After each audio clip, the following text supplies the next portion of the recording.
Hey guys, welcome back to my channel. My name is Sanjeev. I am from Uttar Pradesh city Agra. तो आज बात करते हैं हम एलपीजी गैस को लेकर। पूरे इंडिया में एलपीजी गैस को लेकर एक ही चर्चा चल रही है कि कहीं तो सिलेंडर लेट मिल रहा है और मिल भी रहा है तो बहुत रेट बढ़े हुए हैं। तो आज इसी चर्चा पर हम बात करते हैं कि लोगों का ओपिनियन लेता हूँ, क्या ओपिनियन है, उनको सिलेंडर मिल रहा है, अगर मिल रहा है तो किस रेट में मिल रहा है और कितने पहले बुकिंग करनी पड़ रही है, जिससे कि उनको ये सामना करना पड़ रहा है कि पहले के मुकाबले में, पहले के कंपैरिजन में प्रेजेंट टाइम पे कितना मतलब उनको दिक्कत हो रही है ये बुकिंग करने में। इस सिचुएशन का लोगों की डेली लाइफ में क्या असर पड़ रहा है, चलिए जानते हैं, निकलते हैं सड़कों पर, लेते हैं लोगों का opinion. My first question is, आपके हिसाब से गैस की तंगी का मेन रीजन क्या है? गैस की तंगी का मेन रीजन यही है, ईरान, इजराइल और अमेरिका की वॉर। हाँ सही है। वॉर हुआ है तो ईरान ने अपना स्टेट ऑफ हॉर्मुज बंद कर रखा है। जब सप्लाई ही नहीं हो पा रही है तो फिर यहाँ तो गैस महंगी होगी। और प्लस लेकिन ये भी है कि थोड़ा अफवाह भी फैला रखी लोगों ने। कॉमर्शियल सिलेंडर्स को लेके तो है प्रॉब्लम, लेकिन पर्सनल यूज के लिए जिसका कनेक्शन ऑलरेडी दे रखा है लोगों, मतलब मिल रखा है जिसको। ये कमर्शियल सिलेंडर क्या होता है भैया? कमर्शियल सिलेंडर मतलब जो रेस्टोरेंट वगैरह में हम यूज करते हैं ना, वो होते हैं कॉमर्शियल सिलेंडर। ये बिजनेस पर्पस से आप उसको यूज कर रहे हो। होटल्स, रेस्टोरेंट्स वाले जो यूज करते हैं उनके कोई 10 कनेक्शन तो होंगे नहीं, तो कॉमर्शियल सिलेंडर खरीदते हैं ना। उनको चाहिए भी ज्यादा क्वांटिटी में। इसलिए अब उनकी खपत ज्यादा है, सप्लाई है कम, इसलिए महंगाई बढ़ी, मतलब महंगी हो गई गैस। यही सबसे बड़ा कारण है। गवर्नमेंट इस सिचुएशन को सही हैंडल कर पा रही है या नहीं कर पा रही? गवर्नमेंट तो हैंडल तो किया है। अभी 92,000 मीट्रिक टन जो है एलपीजी आ रही है वहां से, तो 17-18 तारीख में पहुंचने वाली थी। अब आज का पता नहीं अपडेट मुझे क्या है। जो वहां से जहाज निकले थे अपने 2-3 दिन पहले, जो ईरान ने रोक रखे थे, अब तो सप्लाई मतलब हो गई है, आने वाली। जहाज बीच में आ भी रहा था ना, कुछ पंगा हुआ था तो अमेरिका ने बम गिरा के वो सारा। अमेरिका ने नहीं, ईरान ने हमला किया था। लेकिन वो थाईलैंड का था मतलब। तो वो आ कहाँ रहा था? अपने इंडिया आ रहा था वो, लेकिन उनको आइडिया नहीं था। अब इंडियन जो डिफेंस मिनिस्टर हैं और बाकी जो पेट्रोलियम मिनिस्टर हैं, सबने बात करी है ईरान से, तब जाके वहां से जहाज अपने निकले हैं 2-3 जो पहुंचने वाले हैं। 20 तारीख तक पहुंचने का अंदाजा था उसका। तो गैस की सप्लाई में प्रॉब्लम नहीं आएगी, इतना कोई दिक्कत वाली। और सबसे ज्यादा प्रॉब्लम तो हमारे जैसे लोगों को है ना, जो रेंट पे रहते हैं। अब जिनका खुद का घर है वो तो कुछ व्यवस्था कर लेंगे। मैं खुद रेंट पे रहता हूँ, मुझे कितनी प्रॉब्लम हो रही है अब यही समझ लो। गैस नहीं मिल रही तो इंडक्शन पे खाना बनाना पड़ रहा है, जबकि इंडक्शन कितना बिजली खाता है। अभी ये लगाओ, आपके पास है इंडक्शन? जिसके पास नहीं है जिसके पास नहीं है, मार्केट में मिल भी नहीं रहा, मिल रहा है तो उसका भी रेट बढ़ के मिल रहा है। लेकिन इनके ऊपर दबाव चल रहा है एप्स्टीन फाइल को लेकर। एप्स्टीन फाइल का कुछ तो पंगा है अमेरिका का, जो अमेरिका को पता है। मोदी साहब फंसे हुए हैं उसमें। तो मोदी साहब फंसे हैं तो जो बोल रहा है ट्रम्प, वो इनको करना पड़ रहा है, क्योंकि बहर उधर से चल रहा है, अमेरिका से भी चल रहा है, इजराइल और उसका। और अपने यहाँ जो गैस है, एलपीजी है या पेट्रोल है, डीजल है, आता वहीं से है, सारा वहीं से आता है। अब ये अमेरिका के खिलाफ नहीं जा सकता, जाएगा तो फिर वही पन्ने खुल जाएंगे।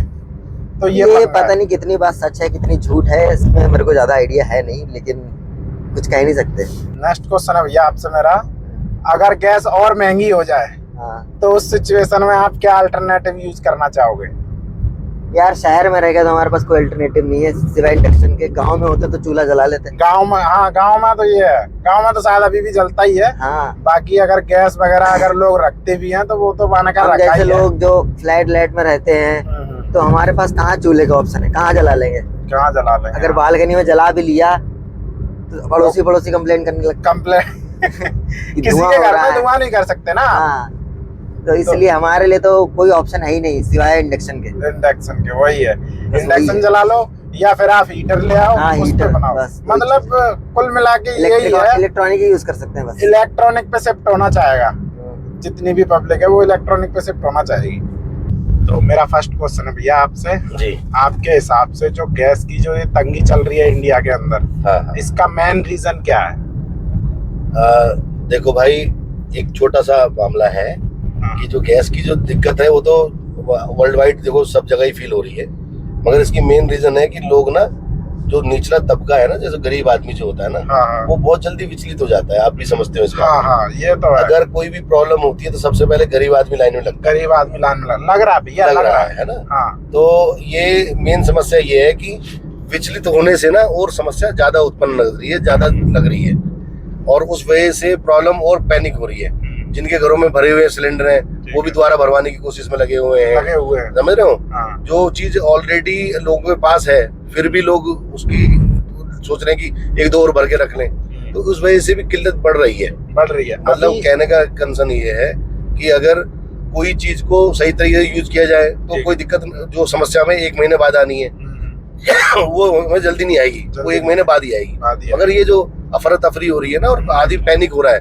परेशान हो रहा है, और नीचे का तबका सबसे बड़ा परेशान हो रहा है क्योंकि उसकी दिक्कत ज्यादा है। वो अमीर आदमी तो होटलों में भी ले लेगा या कहीं से कुछ भी अरेंज कर लेगा, महंगा ले लेगा, सस्ता ले, और गरीब आदमी के पास लिमिटेड सोर्स है। मगर आप जैसे भी बता रहे थे बॉम्बे, बैंगलोर, इन जगहों में जो समस्या आ रही है ना, उसका मेन रीजन समझिए आप क्या है, क्यों है ऐसा? क्योंकि वहां पर जितना भी बैंगलोर के अंदर आदमी रहता है ना, वो बाहर का आदमी ज्यादा है, क्योंकि वो आईटी हब है बैंगलोर। आईटी हब होने के कारण वहां पर लोग, प्रवासी लोग ज्यादा है, यानी कि पूरे हिंदुस्तान का लोग वहां पर आईटी का आदमी जाता है, और वो सारी ज्यादा का डिपेंडेंसी वहां पर होटल इंडस्ट्री पे है। इस वजह से होटल इंडस्ट्री पे ज्यादा प्रेशर आया है, और उस वजह से क्योंकि वहां पर खपत जो है खान पान की सारी होटलों पे डिपेंड ज्यादा है, क्योंकि वहां पर नौकरी पेशा लोग, कॉलेज के बच्चे, हॉस्टल्स, एजुकेशन के नाम पे, तो उनका प्रेशर जो है वो होटलों पे आया है। इस वजह से वो पैनिक हो गए क्योंकि वो संसाधन पूरे नहीं हो पा रहे। मेन कारण तो ये भी है। अब देखो कोरोना काल में दुनिया में क्या हालात थे, हमारे देश के भी क्या हालात रहे। लेकिन कोरोना काल में तो भैया मोदी जी कह रहे थे कि ताली बजाइए, घंटी बजाइए, देखिए, या ये बर्तन बजाइए तो कोरोना दूर भगेगा। क्या ये सोल्यूशन है? नहीं, सोल्यूशन ये नहीं थे। सोल्यूशन के साथ साथ आपने देखा होगा लाखों रसोइयां चलाई गई, वो किसी ने नहीं बताया कि रसोइयां चलाई गई। फ्री में राशन दिया गया, ये किसी ने नहीं बताया। ताली पीट में ताली बजाना आपके स्वास्थ्य के लिए भी अच्छा है। उन्होंने कहा आदमी का ध्यान भटके, डिप्रेशन में ना जाए, आदमी मोटिव रहे, पॉजिटिव रहे, नेगेटिव ना हो, क्योंकि एकांत में आदमी बहुत ज्यादा एक्टिव रहता है, और उस समय में सबसे ज्यादा आदमी एकांत में रहा था। तो एकांत में रहने का मतलब क्या है? विचार आते हैं उल्टे सीधे, विचार आएंगे तो आदमी कुछ ना कुछ उल्टे सीधे कदम उठाएगा। तो इस वजह से क्या है कि आदमी को कहीं ना कहीं एंगेज रखना जरूरी है। कहते हैं ना कि शैतान, खाली दिमाग शैतान का, है ना। तो वो चीज से बचने के लिए मोदी जी ने अपना एक संबोधन दिया था। अब आप उसको पॉजिटिव ले लो या नेगेटिव ले लो, मगर उससे कोई इसका नुकसान, ताली बजाने का नुकसान हो रहा था किसी का, या किसी का व्यक्तिगत नुकसान, या कोई आदमी का संपत्ति का नुकसान हो रहा था। आपके मन में आए, वो ये तो जबरदस्ती तो कर नहीं रहे थे। वो ये कह रहे थे भाई ताली बजाओ, मोमबत्तियां जलाओ, आपको अच्छा लगे तो करो, नहीं तो नहीं करो। आधे से दुनिया ने उनको अप्रिशिएट करा, सबने करा भी, और इसके पीछे साइंटिफिक रीजन भी थे उनके भी हिसाब से। वो सब करते हैं, ऐसा आएगी वो चूल्हों पे कन्वर्ट हो जाएंगे। शहरों में ये है कि जो लोग 10-10, 20-20 चीजें बनाते हैं वो 1-2 पे बनाए, कम ईंधन की खपत करें। मतलब उपाय तो यही है। लेकिन क्या है ना भैया, जैसे यूपी बिहार से बहुत लोग दिल्ली में शिफ्ट हैं, या बहुत लोग बॉम्बे या बैंगलोर में रहते हैं। अब उनको गैस की प्रॉब्लम आ रही है तो वो शिफ्ट होना चाहेंगे, मतलब अपना इलेक्ट्रिक वाले जो भी सामान आते हैं, इंडक्शन वगैरह। अब वो भी इतना महंगा मिल रहा है। हाँ, अभी महंगा मिल रहा है। अगर वो अपने घर में इसी वजह से, पैनिक की वजह से वो महंगा इसलिए हो रहा है कि एकदम से सब लोग दुनिया इंडक्शन कुकटॉप और ये चूल्हा और इलेक्ट्रिक एकदम मार्केट में उतर गए। मार्केट में सब अपॉर्चुनिटी ढूंढते हैं, तो उन्होंने उसको, अपॉर्चुनिटी को उन्होंने फायदा बना लिया। तो ये चीजें तो रहेंगी, ये तो आदमी लोभी है तो अपना काम कर ही रहा है।